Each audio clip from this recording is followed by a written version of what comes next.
This conference will now be recorded.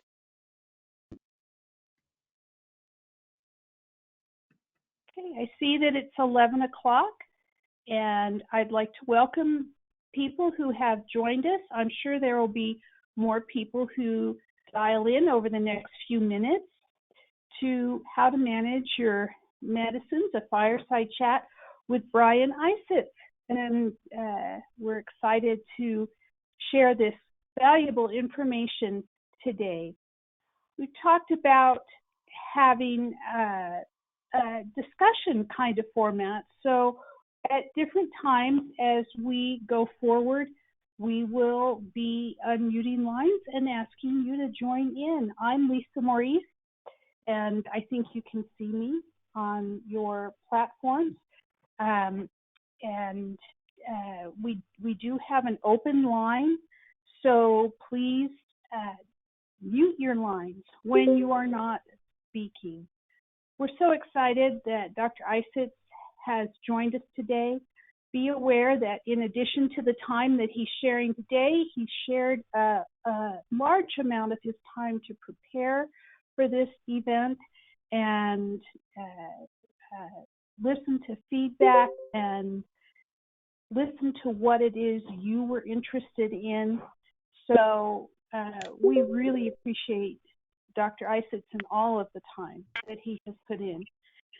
Please be thinking of questions that you may have for Dr. Isetts so we can chat. And we want you to feel free to use the chat box in order to ask some of those questions, or we can ask you to unmute your line and ask verbally over the phone line. And that will be fun to chat later. Now let me introduce Dr. Brian Isetts to you. He is a practitioner, an educator, and a researcher. As you can read here, he was with a health policy fellow with CMS, and that's, I think, where Brian and I met initially, is when he was working on the Partnership for Patients. He really became an advocate for patients, patient safety, and patient involvement in patient quality and safety during that time, and has worked tirelessly on an academic and a practical level to research how to best support patients in their medication management. He is a certified living in place professional and is on the medical advisory panel of the Living in Place Institute, which means also aging in place, if I am correct in thinking. So let me turn the time over to our distinguished guest, Dr. Brian Isetts. Well, yes, thank you, Lisa, for the introduction, very kind words. This is really special to be with you and the folks listening either live here on Thursday, March 19th, and those who also may be tuning in at a later date. We have to recognize that these are trying times, and the theme without trying times would have been the same, is how can we most effectively help our fellow man? Well, of course, takes on greater importance today, and we'll talk about that near the end about maintaining our emergency preparedness. But I just want to say, kind of give a little bit of a context here of as Lisa mentioned, we first met back working with the Partnership for Patients. I went to CMS on what I thought was going to be a 6-month sabbatical.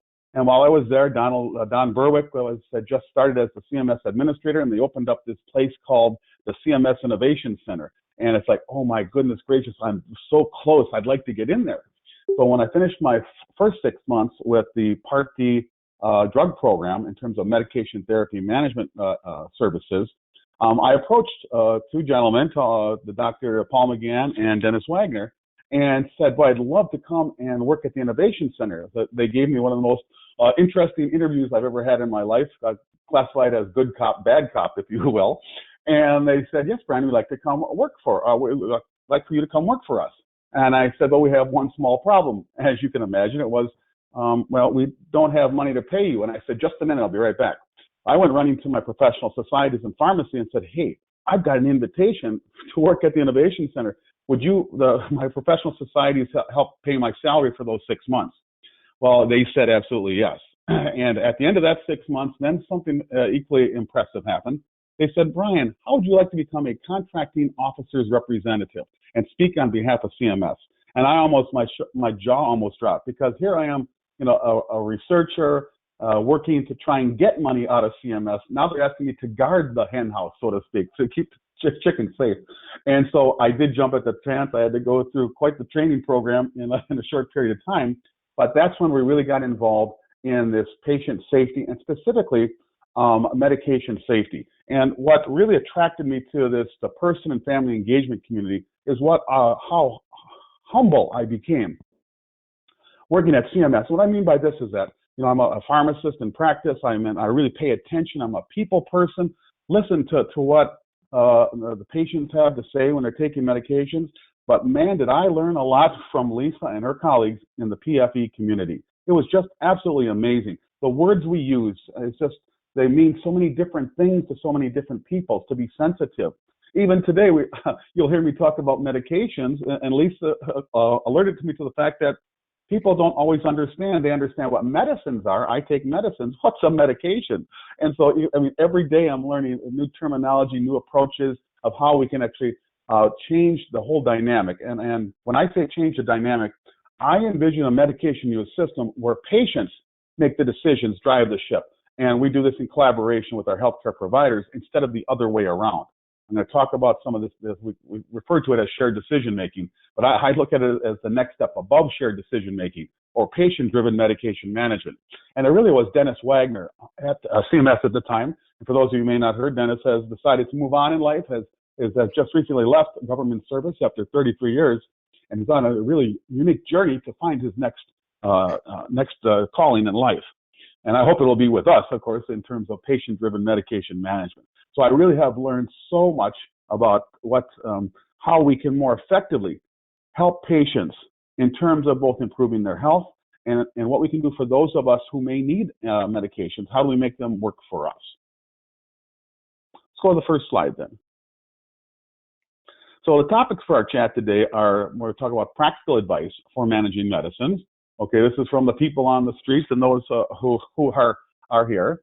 We'll talk about tips and insights for working with physicians, nurses, pharmacists, and insurance companies to take control of our medicines rather than the other way around. We'll talk a little about reducing and tapering the need for opioid medicines, and then maintaining our emergency preparedness.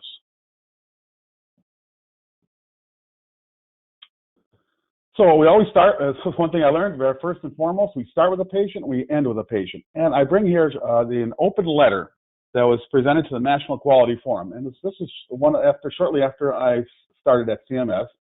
They had these, many of you may remember the quarterly pacing events. And this pacing event was at the National Quality Forum, and it asked to identify individuals, patients, to come and present their perspective on quality improvement and patient safety.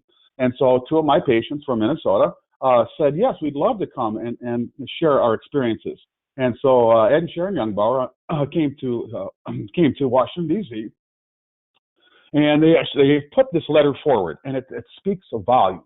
It says, we really only need to know 3 essential questions. We think medicines are so complicated into the process, but wait a minute. All we really know is 3 things. What is the intended medical use for each of my medicines?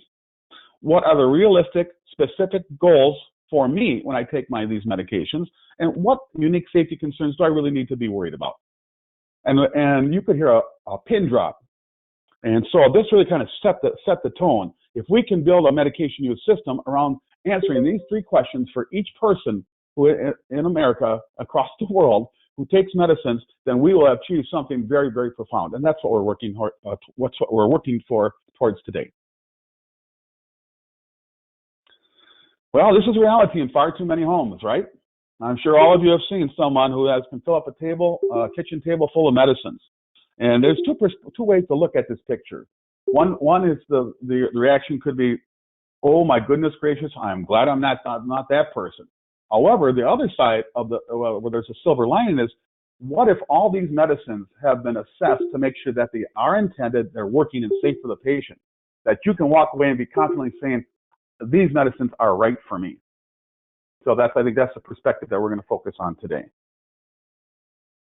So here's some keys to successfully managing medicines, and as I say, from people who have done it.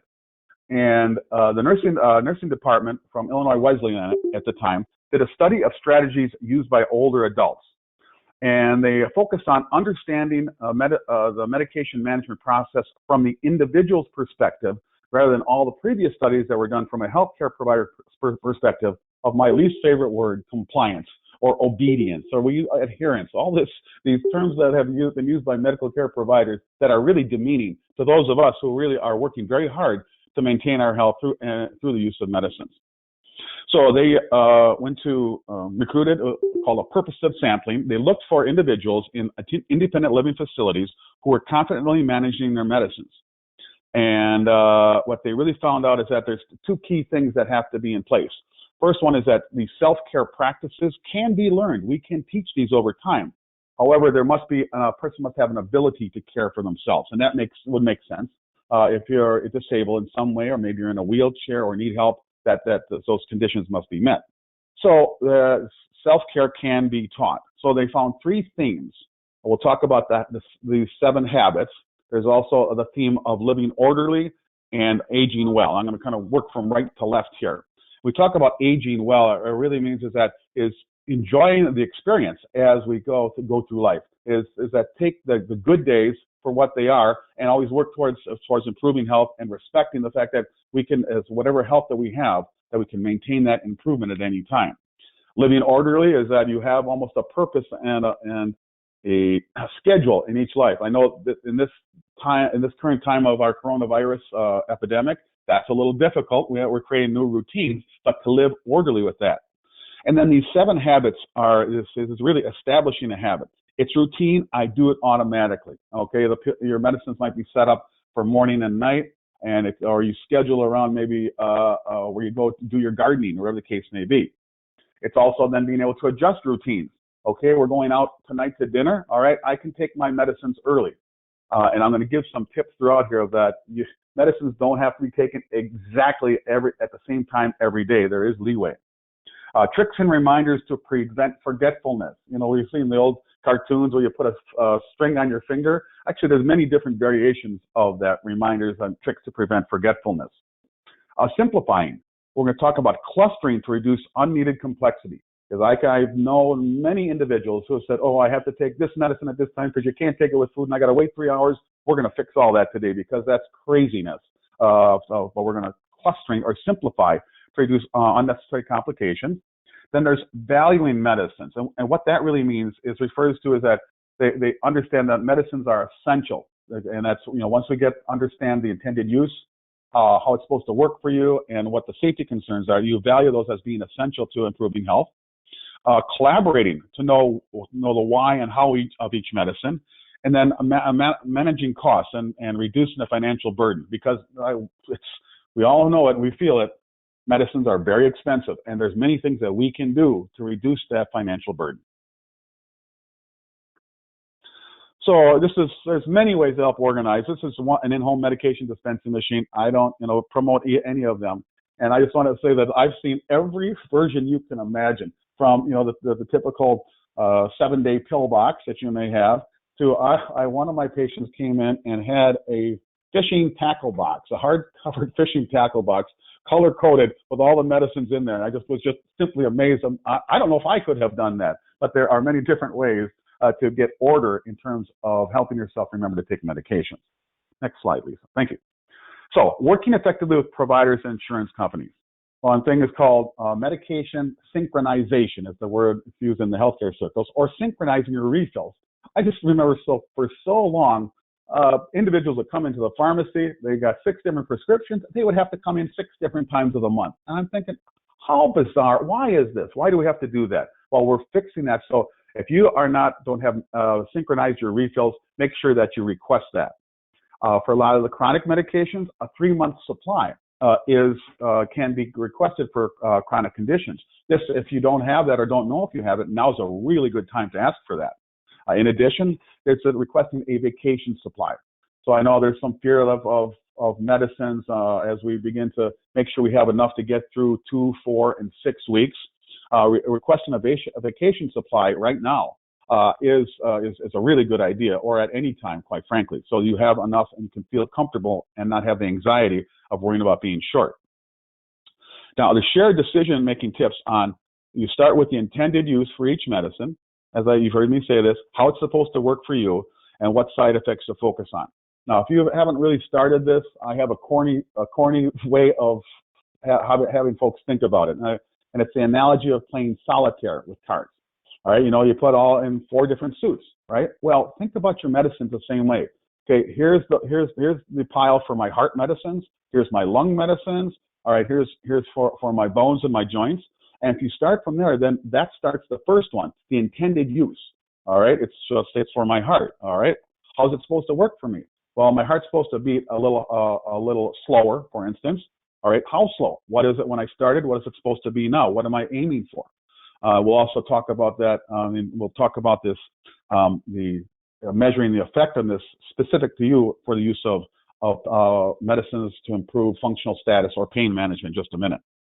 Also talk about preventing surprise medical bills. And this is a fact of life which is very unpalatable. It's something that really bothers me, is that we have, every time you go to get health care, you have to check to make sure that individual, that provider is in your network. And even when you do, particularly at hospitals, you have to check to see if there's some other doctor that comes in from the outside who's not in your network that works at that hospital. And then it really shouldn't be that way, but we have to have diligence towards that.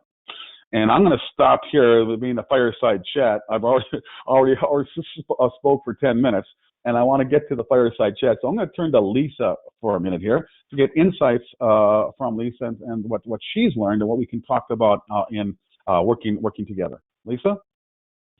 Boy, you hit on so many great topics. One of the top ones is synchronized refills. Isn't that something that legislators around the country are making possible for pharmacies, or does it need new laws in order for pharmacies to get all the refills on the same day? Right. Good question, Lisa. So this says, become a standard of practice. I'll use the word standard of practice. Is that become more commonplace is a better way to describe it. It's become more commonplace just in the last year.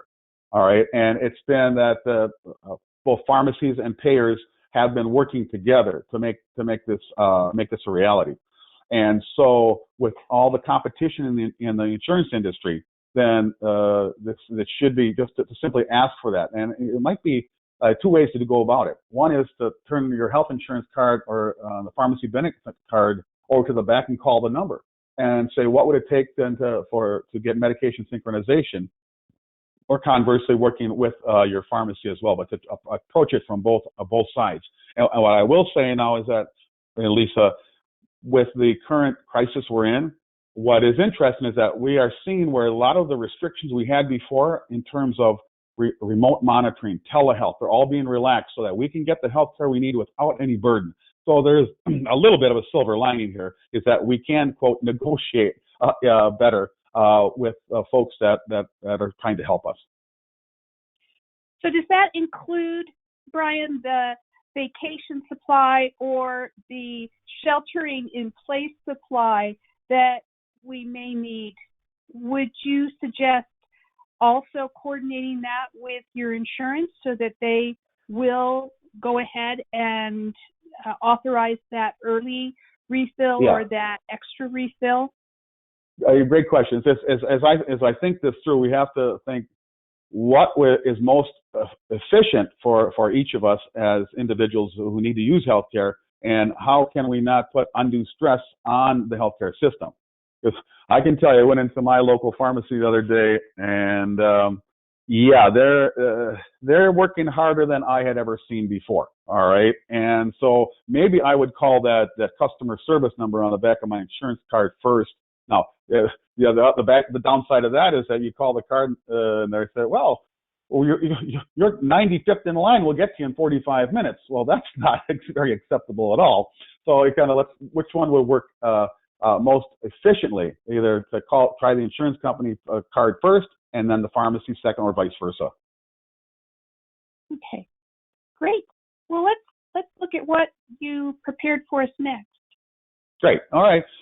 So these are community strategies in functional status improvement. And what we are going to talk about here is upstream avoidance of opioid use. There's, again, when I look at our current situation, I see it's three big pieces. I said upstream avoidance, treatment access, those who have succumbed to the use or addiction. How do we help those folks? And then what about, we also have drug disposal and diversion control. Now, don't want to dwell on the root causes for the peak use of opioids, but we have to recognize what had happened across the many years. Having said that, I just received a CDC press release late last night, was just issued, that has demonstrated we have finally started to stop the rise of opioid use. It's actually on the decrease now. So this is very encouraging, because it means that it has taken really 3 or 4 years to change the trajectory of our opioid use, and it appears that we've hit the peak and are coming down, which is kind of very, very reassuring. But part of the contribution has to do with our payment system. The fact that it's fee for service. Okay, it's easy to give a person a prescription and move on to the next patient so we can see more patients. We are beginning to change the reimbursement system. Many of your colleagues on the phone right now are working in what's called value-based financing agreements, such as accountable care organizations and what have you. And what's interesting is that we kept using more and more opioids, even though the clinical practice guidelines say that opioids are downstream or adjunctive third or fourth consideration use. So we had fee for service, and then unscrupulous individuals who were profiting from that. And what I really am encouraged about is these promising community-wide approaches that are bringing us all together. And I'm going to quickly share the Iowa story. So as part of, we went to Partnership for Patients, then we went to the hospital engagement networks, and then the hospital improvement and innovation networks. And through that, what the Iowa Healthcare Collaborative actually did was then to say, we'll go into these hospitals and let's help them convene community meetings, like in the evening, town hall meetings related to the use of opioids. And they brought law enforcement, social service, grocery store owners, you name it. They brought all these folks together in a room, and the organic progress they made was just impressive, because each one of our communities is slightly different. We have different resources, we have different needs, and different challenges. And to see communities come together and just really give them a kickstart with these community-focused town hall meetings, and then have convening that every month. Of course, realize that now this time it's a little challenging until we get through the current pandemic, but we can go back to that strategy. And so that's kind of the overview of those. Next slide, please.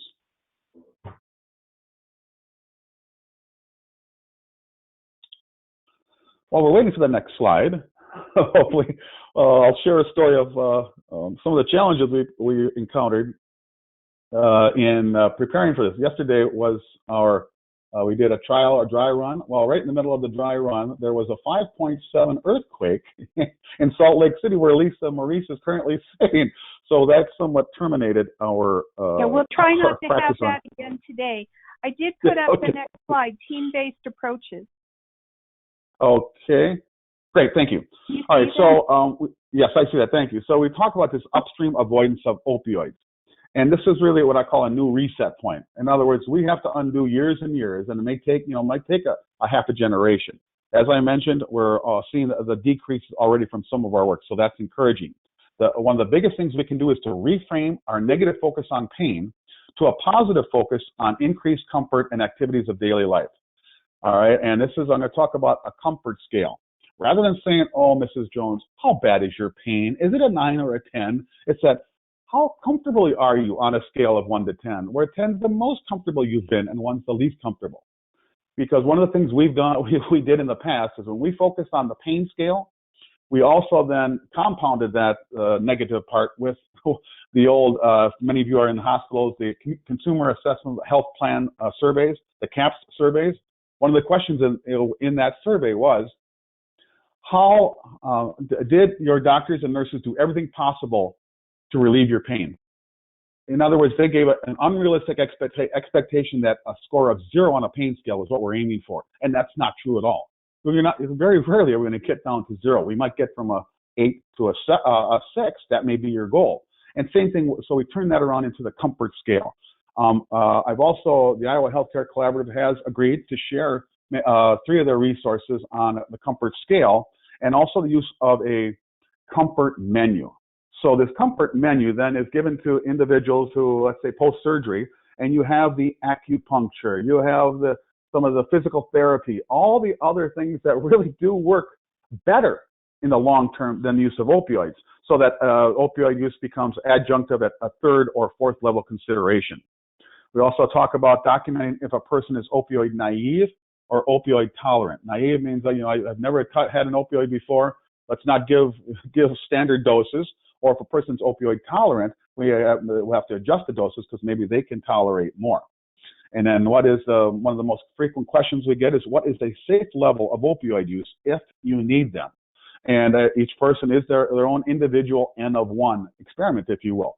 If you are opioid naive, and I'm going to actually share a story at the end of this presentation of what happened to an individual who was opioid naive, and they gave her full oxycodone doses. And so the safe level is only if you need it, when you need it, with the safeguards in place of how to integrate it with the other therapies that we have. All right, vigilance in times of public health crises. Well, hypersanitation and social distancing, we all are hearing this each and every day. And one of the things, hypersanitation, I've noticed is that, I'm sure we've all been to the grocery store. You see the toilet paper, hand sanitizers, bread. Now, what next is in short supply. If you don't have hand sanitizer, we can make our own. In fact, the FDA has put out a formula or a recipe for making their own. And as I heard on the news last night, there's a whiskey distillery in Atlanta that's making their own, converting their whiskey distilling process into the hand sanitizer by using simply aloe vera and isopropyl alcohol. So it is fairly easy to make. It may not be as elegant a formulation, but we can be making our own. The rational stocking of food and medical supplies. It's just one of the things that we have to all help each other, because it's, as you said, there is fear and panic. All right, and we have to help each other control those urges. And for those who have more, we may have more than our fellow man. We'll begin to share with them and stay in touch with them. Obtaining a little extra supply of medicines. Like I said, the 3-month supply, requesting as Lisa said, I love it, the sheltering in place supply. That's really very prudent. I want to talk about rethinking medication expiration dates. Here's an interesting study. Have you ever wondered, are my medicines really expired on the date they say they are? Well, the answer is no. They're fine. And so I pulled up an article here that was on Medscape, and we actually did a study on the expiration dates.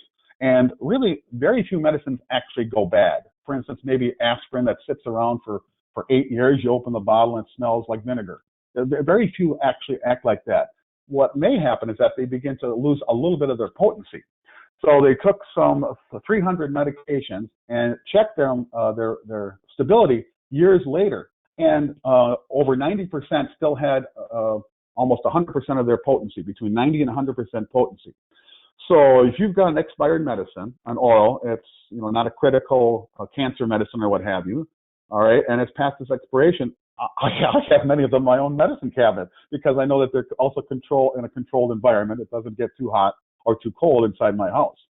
So that's another one, is that when we need to think what is available as we begin to anticipate shortages, this is also one option to remember. There's also medication repository laws that are on the books now. And what that means is that for many states, that say for instance, a medication is dispensed to a nursing home in the blister packs, it's sealed, all right, it is not used, it's returned to the pharmacy. That can be then shared almost like a food bank, if you will, all right? And so if we get to the topic, and I'm sure it's a reality, so we need to discuss it, sharing of medications between individuals. What's interesting is that a lot of times our medical community doesn't frown upon sharing over-the-counter medicines. oh yeah, I got omeprazole. Well, sure, your Prilosec. I'm on that too. It seems to be we get a little, I'll say, hinky when it gets to prescription medicine. However, it's time to start rethinking, all right, how we help each other. And this may be the time, especially the time to look at medication repositories as being how we help our fellow man. And I do think we're going to need to anticipate drug shortages. Now, what do you do if your drug is now, we're not able to get it? The good news here is that we can work with your pharmacist and your healthcare team to use all medicines that are in the same therapeutic class or similar therapeutic class to get a very close or similar benefit for you. So I want to keep that in mind, is that there's also one last card that we have to play here as well, is to change to a therapeutic a drug in your therapeutic class. Also talk about staying calm, taking care of our mental well-being. It's hard to find humor, but it's interesting. If you stop and look, it's that there's little things that brighten our day every day. It's to look for those, help our fellow man, and have that hope, because this will be a very difficult time that I know we can get through together if we all work together. Lisa? Boy, that is such great advice, and probably some new information for us. I know that Tara Rouse has said that she really liked the idea of a comfort scale, and I want to say that we have already posted, thanks to our friends in Iowa who were willing to share their information, we have already posted those resources on our patientsafety.org CAPS website. So those are available to you right now. And Marty Hatley is on the line, and he has said he'd like to hear a little bit more about if there is screening to determine if a patient is opioid naive, as you say. And of course, my story that I almost died, actually saw the light and everything in the hospital receiving regular doses of opioid because I lacked the appropriate enzymes to be able to process that medication. So it built up to toxic levels in my system. And I wasn't even in charge of taking it. It was being administered to me. So maybe you could address those questions. And let's there's say Marty. Hi, Marty. Thank you. And Marty Hatley is one of a myriad of individuals that would just really help me, guide me in this journey that we've been on together the last 7 or 8 years in terms of this patient-directed medication management system. So Marty, thanks for the question. So let's take that one first, and then Lisa, I want to get to your question about the big word is pharmacogenomics, but the gene testing. So Marty, really when we talk about opioid naive, the definition of opioid tolerant means that you have taken an opioid basically within the last 7 days, all right, that you've taken that. So really opioid naive is everybody else, all right? So if you have not taken an opioid in the previous 7 days, you're technically considered opioid naive. Now, I understand that there's nuances. You say, well, yeah, I had 3 dental surgeries and they had to give me Tylenol with codeine, or I had to take for a back injury I had to take the Vicodin for 7 days, and then I did fine with it. That's important to note as we work with our prescribers in our communities. If you need medicine again, what I'm looking for is if you have never ever taken an opioid. I mean, that's a crapshoot, really. I will want to know, and we start if we need to use an opioid, that maybe you did take that Vicodin and what the dose was and how it worked for you. That's critical information. But really, so it's Marty, what you brought up here is 3 levels. Never took it before. Well, I've taken it and I've taken it at this dose, so I'm accustomed to this. I can handle this, or I'm on it every day. So now what dose can I use? That's a great question. Thank you, Marty, and congratulations on your new life here now. Oh, and Lisa, sorry.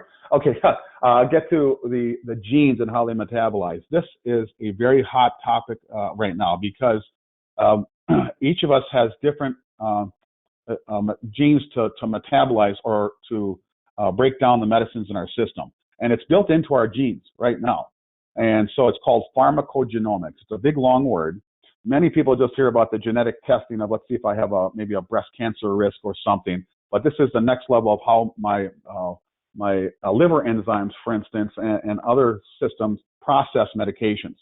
And you, Lisa, you raised a great story. I have my cousin who's the exact opposite. She had to have surgery and nothing worked because she was a fast metabolizer. As it turns out, you're a slow metabolizer. So, okay, let's get, wouldn't it be great if we all could get our genomics test to see what our metabolizing enzymes will do for drugs? And my answer is, God dang it, yes, it's about time. And fortunately, both CMS and private payers are working on payment policies for pharmacogenomics testing. So that's this next frontier. And, you know, maybe that may be a topic for our next seminar somewhere down the road, Lisa. How does that sound? Well, that sounds great, because I know I've brought it up in rooms full of physicians that I've been advising in the past, and they have met that with a mixture of disbelief and saying, well, the industry just isn't ready for it yet. And my thought is, so you're telling me you're not ready to be safe? Is that right? And they don't like it that way. Lisa, I have dozens of patients that we have run this pharmacogenomics test, and you know what? It makes so much sense because of this reason. Here we're throwing drugs at patients and saying, let's see what happens. The trial and error. Now, if I know what your metabolizing enzymes are, I can more effectively dial in your dose, or if you can process the medicine at all. So it's a more educated starting point. And this makes so much sense. And one of the research projects I'm working on right now is to work with the person and family engagement community so that we demand this from our healthcare system. This should be, I'm sorry, I'm going to pound my fist down. This should be a right for everybody. Well, I know that locally here in Utah, the folks at Intermountain have started doing their own testing. I don't think that it's totally understood yet, even by their cohort of physicians, but I think we'll be slowly making progress in that area. Hey, Lisa, wait, hold on. One more quick thing is, when your physicians aren't sure, tell them to go get a good pharmacist. Well, and I think that I nominate Brian to be America's pharmacist. Oh God, you made my day. Oh, I love you. Our friend Peggy Zuckerman said, her language being important, the likelihood of discussing needs in terms of pain brings a consciousness of pain, versus comfort brings the focus to the idea of being as comfortable as is possible in the medical situation the patient faces. So she is on board with that reframe. However, she is concerned about opioid naive. She assumed that meant one had never taken an opioid, and she would have described herself as the reverse idea, opioid sophisticated, after taking them for 4 days 7 years ago, instead of being opioid naive. So what do you think about that in terms of framing? Oh, I like that. Okay, write that down, would you, Lisa? Opioid sophisticated. Sure. Ooh. No, that's good, because that's what Marty Hatley had brought forward. There's an in-between category. It's not all or nothing, okay? And so this patient-driven medication management system, especially with the opioids, it's three categories. Naive, or I've never taken them. I have taken them. I've done pretty well. Sophisticated. I'm not on them now. Or I'm opioid tolerant. I have taken the last 7 days. I'm on one now. Good. Excellent. Thank you. Hey, there's one more thing I want to bring up. I almost forgot to mention when working with our medical teams is there's actually, I also do some work with the American Medical Association, and they have put together a number of resources to really help us as individuals who take medicines. One is on their Steps Forward program modules, which are accessible to anyone, on how best to manage help the practice manage medications. And one of the things which I just saw is one of the first times I've seen this, promoting it, and it's been in the public eye for a long time, is the concept of de-prescribing. De-prescribing. So many times it's the prescribing cascade. Oh, you get one drug, you get a side effect, we add another, boom, boom, boom. Well, when we go back, peel back that onion and ask these questions, why am I taking it? What's it supposed to do for me? All of a sudden, we begin to see medicines that, wait a minute, why did they put me on this medicine for my stomach when I was in the hospital? They never took that off, and now I'm on it 5 years later. My stomach's just fine. So these questions like that of de-prescribing and this how the physicians are beginning to focus on how they can work more effectively with patients and those taking medicines to help both of us and the practice. Although I still notice the word compliance in the AMA Steps Forward module, so I'll have to work with them to get rid of that. Right, because again, semantics are important, and one of the things we've moved away from is the use of the word compliance to the use of the word adherence, I believe. So I think you have 2 more slides before we said we were going to get to questions. Oh, yeah. So let's run through those real quick, and then we'll go into questions. Yeah. Again. So really, I just want to thank everyone on the line, no matter what walk of life in you're on this webinar. Is that we are all working to improve our healthcare system. No one person has the answer. It's the Don Berwick adage that when we work together, the answers are in the room, and we really all need to be in this together. And then the final slide that I want to show. Okay, this is actually a painting, and this was painted by a patient advocate, actually Regina Holiday, and she painted this in the middle of a session I was doing with Ed and Sharon Youngbauer at the Minneapolis Convention Center. So the gentleman on the clip is Ed, who has recently passed away, and at the time he was on 22 different medications. And down in the lifeboat below are the students under the watchful eye of the professor, and the students are helping Ed get his life ordered in terms of his medication so he can manage them better. And Ed is holding on to his wife, who is then bracing her sister, because she told the story that her sister went to have surgery, and she was totally opioid naive, and she got home, got the prescription for oxycodone 5 milligrams. The label said take 2 tablets every 4 to 6 hours as needed. Never understood what does this as needed or PRN mean. So she took 2 tablets every 4 hours. So she gets to her house on day 2, and she's almost dead. So she throws her in the back of the car, races to the hospital, gets the narcotic reversal agent or naloxone to save her life. And it's like, whoa, wait a minute. Things like this we can't let happen ever again. But that Regina painted this right in the middle of our session really made an impact on my life. And actually, this painting hangs in my office. Boy, I know that would be so meaningful to Regina. I will let her know that you talked about her and that painting today, because she does have a unique way of capturing what we're talking about, doesn't she? And yes, thank you very much. I'm sorry for the loss of your friend. Marty has another question, and we can unmute here in a minute. Brian, our colleagues in Canada seem to be talking much more about polypharmacy than we hear here in the U.S. Is that less of a problem here? Oh no. I don't think it's less of a problem at all. I actually, quite frankly, think it may be more of a problem. We haven't paid attention to it, and half the solution to a problem is knowing that you have one. And I think it's really we've talked about de-prescribing, the prescribing cascade for many years, but it hasn't been until recently that we have really begun to really focus on it more. And the fact that it appeared in mainstream medicine, in the American Medical Association's guideline advice for managing practices, speaks volumes to me. It means that we're finally taking this seriously. We might have waited longer than we should have, but fortunately we didn't. It's here now.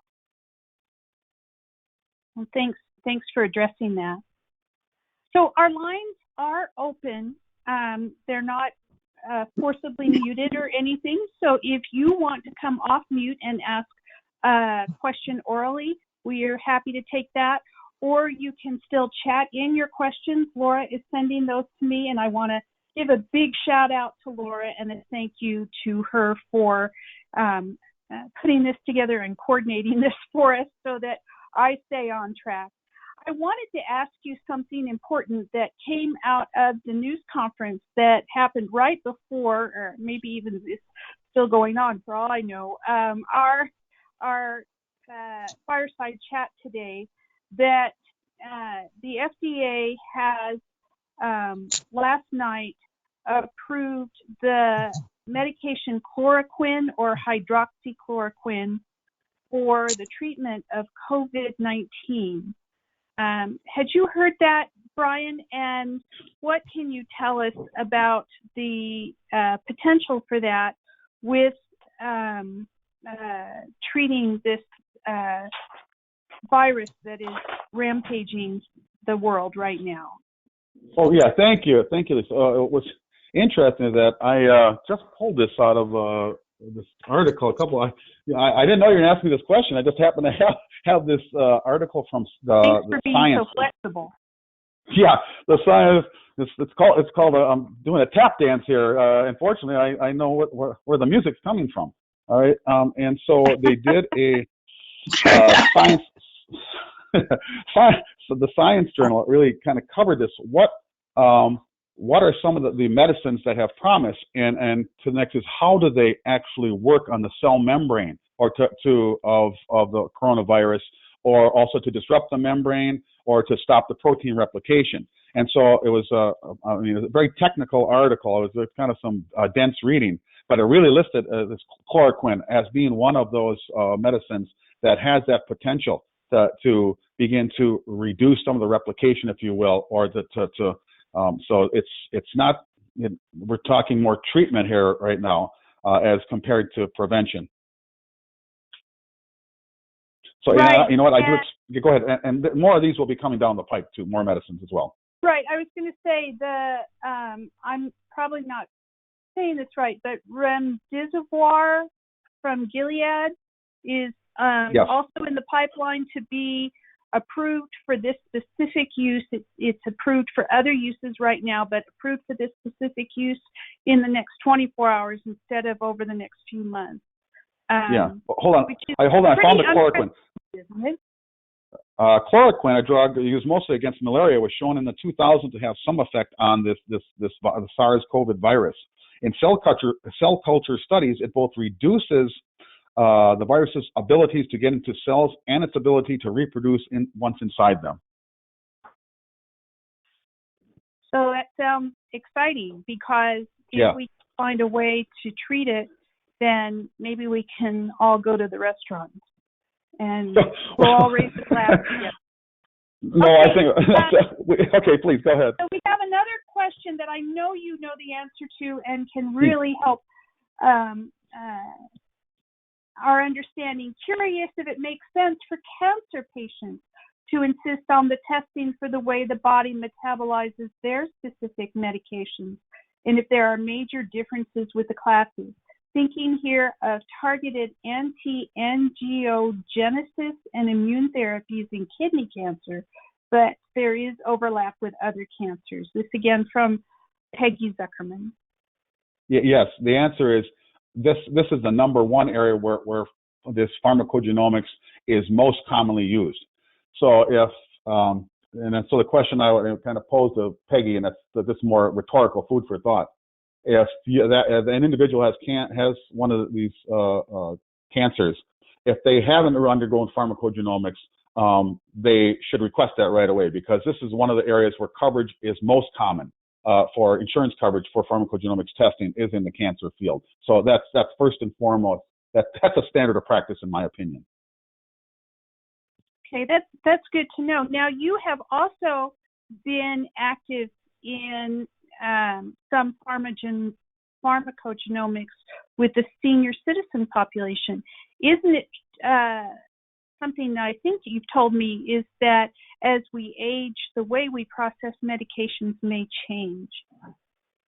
Yes, there's two pieces to this. One is both how our body processes the medicines, but also how our body responds to those medicines. So when you're 50 and let's use our opioid example. 50 years old, you take a 5 milligram oxycodone, it has one effect. A 70-year-old person, it may still be metabolized the same, but it has a more profound effect on that individual and how it affects for the sedative properties and what have you. So first of all is that when we look at the genes, some of your genes can, and this is, I'm not want to get too technical, some of your genes can change over time. So that maybe if you were a fast metabolizer early in life, you could, phenoconversion it's called, a fancy name, but it could happen so that now you become more of an intermediate or poor metabolizer. So there is some justification that as time evolves, we may need to repeat your pharmacogenomics test later in life. So yes, it's how our body processes it and how it really hits us as individuals. Interesting. You know, This is Brian, Janice. Could I ask a question? I hear Janice on the line. Yes, Janice, please. Sorry. Thank you. This has been so informative. I appreciate it, Lisa. And I had asked if the information that Marty had mentioned regarding the opioid naive and the stages, I really appreciated. As the one individual that mentioned that she'd taken opioids 7 years ago, so she's sophisticated. But the truth is, if we're older, it could affect us very differently now than 7 years ago. Like many years ago, I was on high doses for a serious condition I had where I was in the hospital under, I had a very bad accident. And so I can't imagine I'd ever take anything like I was taking at that time now. But I wanted to mention also de-implementation of treatments that are often are partnered with the prescribing of medications. So that's like choosing wisely. You're talking about de-prescribing, de-implementation. That's kind of a focus in that area. Low value care, actually. I'm involved with that in Seattle. Yeah, I wanted to mention benzodiazepines when we're talking about seniors, because this is an area I'd love to hear right now with so much anxiety, and this is an area where this can affect our balance and whatever when we're older. So I'd love to hear what you have to say about benzodiazepine anti-anxiety meds. Great, thank you. So there's one of the things we're first and foremost on the lookout for is the benzodiazepines. That's for those. It's the Valium family. Was diazepam, lorazepam, or Ativan is a trade name. Combined with the opioids, that's a double whammy. That's sure to cause falls and sedation. So let's take so that's the biggest area where we're find those people and get them off of one or the other or both. Now let's talk about the anxiety. What can we do for anxiety? Because I'm also working in long-term care facilities, which is a really dicey place to be now. And one of the biggest concerns we have is both with some anxiety, but also sleep at night. And there's not a lot of things that we can use now that aren't addicting, all right? And it's really the fact that we really more and more need to go back to the integrated remedies. What I mean by that is that the meditation, the mindfulness. I know this takes personnel. This takes resources. It takes more time to help a person relax at night. Maybe to teach them meditation. Maybe to find what works that folks enjoy. And this will take a concerted effort from all of us. And even if we have a family member that's in a long-term care facility or an aging one, it's easy to just grab a pill and say, okay, this will take care of my problems. Well, we know in this day and age is that we have to use every tool available hopefully non-drug first. So the pharmacist saying, let's not use drugs. And I firmly believe that, because that's what I would do for my loved ones, for my family, and for myself. Let's make sure we use all the alternatives first and only supplant with medicines if we desperately needed them. But we have to change that culture and thinking. Okay, thanks for sharing that. Great question, Janice. Thank you so much. You sent me the article, Keys to Successful Self-Management of Medication, Brian, and in it talks about the indicators that a seasoned citizen will be successful in medicine self-management.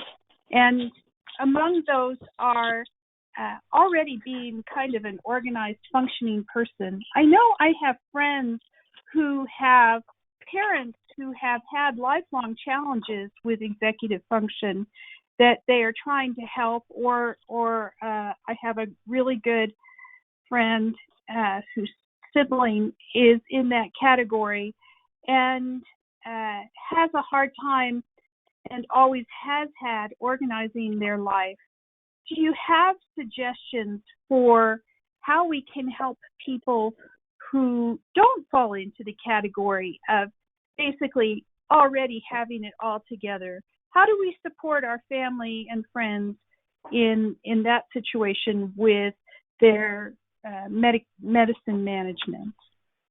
Great. So, like I mentioned at the beginning, you got these traits. Okay, and if you're pretty much on top of the game,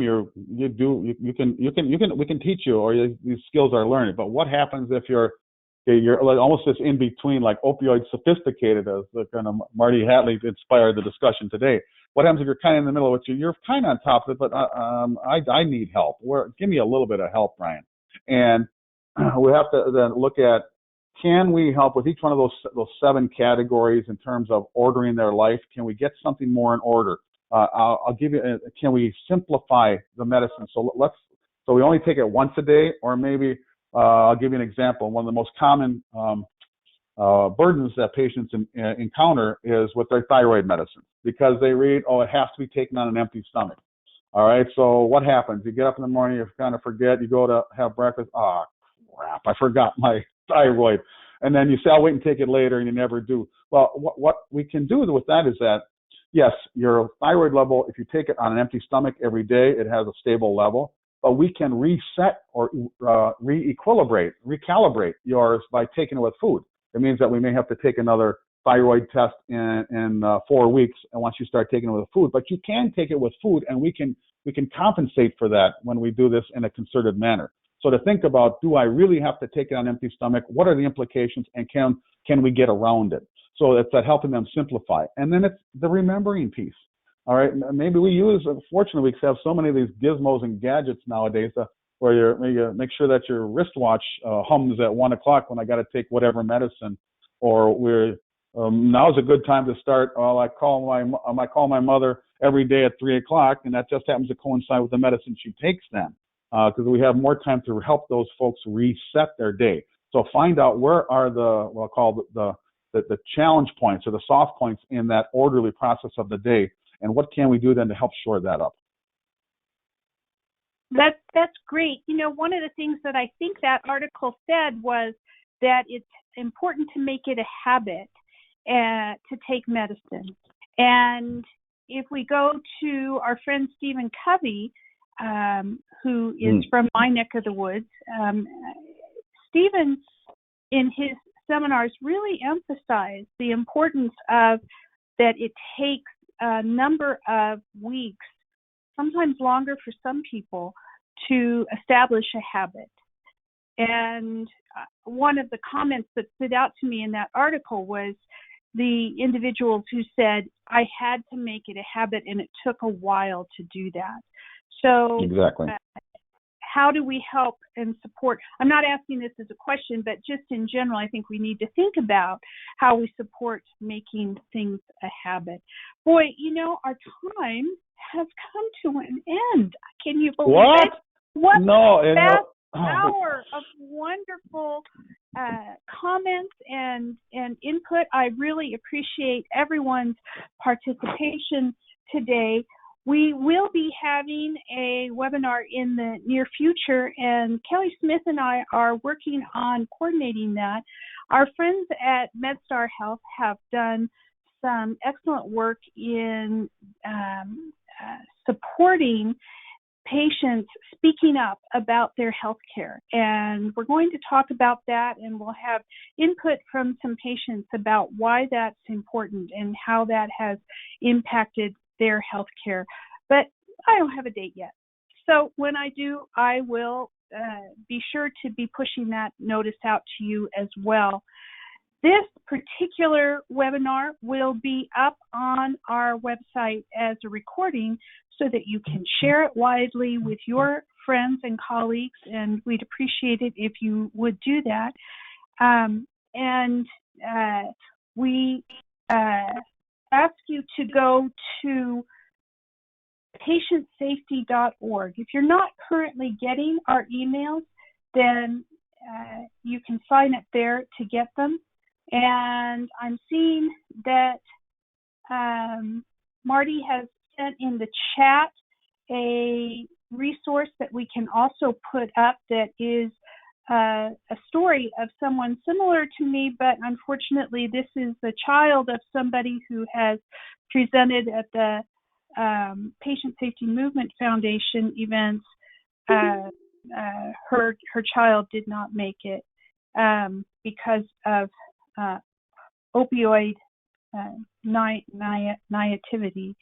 At any rate, if you would like to review this webinar and see the resources that we have talked about, and we will put this resource that Marty sent on our webpage too. Thank you so much.